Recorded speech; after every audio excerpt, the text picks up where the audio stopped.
college in a few years. In the 4 years that I've been on the board, we've done a couple of things that are really critical to our community. One is we've lowered the mill levy every single year that I've been on. As housing prices have soared and the taxes have gotten higher, we at the college have taken less. We can take a maximum amount, and instead we've taken less and less each year to try to relieve taxpayers and still be innovative on campus and do some great things. The other great thing is we've kept our tuition under $100 a credit hour.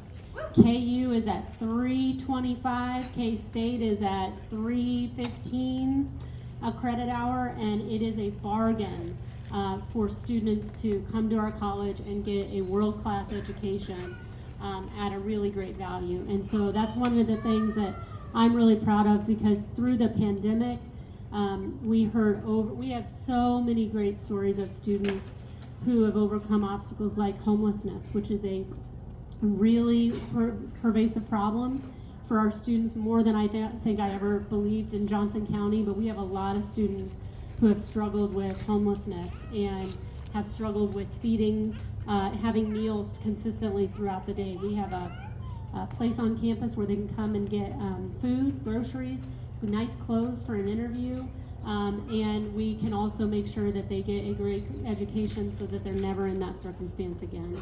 We have great programs at the college that I love to tout. My favorite are what we call CTE, that's Career Technical Ed.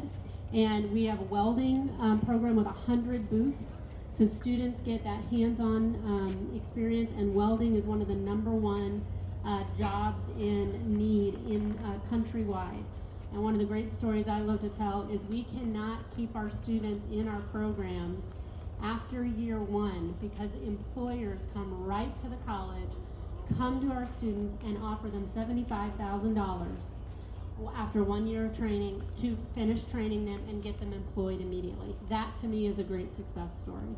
We have HVAC programs, we have plumbing programs. They're in very high demand right now, and our workforce in the Johnson County and Kansas City region know if they get a JCC student, they'll get a very high quality student who is ready to go. And that's something that we will keep doing if you vote for me again on November 7th. As Greg mentioned, this is one of those odd races, so I always like to educate people a little bit. I'm a teacher, and so I just have that need to educate wherever I go. So if you live in Johnson County, and you know anyone who lives in Johnson County, you may vote in this race. This will be on your ballot. We are called down ballot because we're going to be on that second page of your ballot. So keep scrolling after you get our great school board people elected and go down that ballot, and you'll see our race. For our race, you can pick up to 3 of us. So it is not ranked voting where you pick your favorite, and then if they don't win, you pick the next, and then you pick the next. It's not like that. You can pick all 3 because there are 3 slots. And Greg Musil and Nancy Ingram, who are the incumbents that I have turned to for the experience that they have, are not returning to the board. So we need 2 great people to serve, and I hope that Greg is one of those because he's served on Water One. He knows what service on a board looks like, and he'll make sure we keep that high integrity at the college. So please pick me, pick Greg for your slots, and then you have one more, which we have Val Jennings on. If you're a Democrat, Val Jennings is a great candidate. So I've got the sun in my eyes. I can't see everyone. I hope that answered your questions, and I hope you'll get out and vote. Thanks for coming to this. Thanks for being informed about local elections. I don't know if you can see my shirt.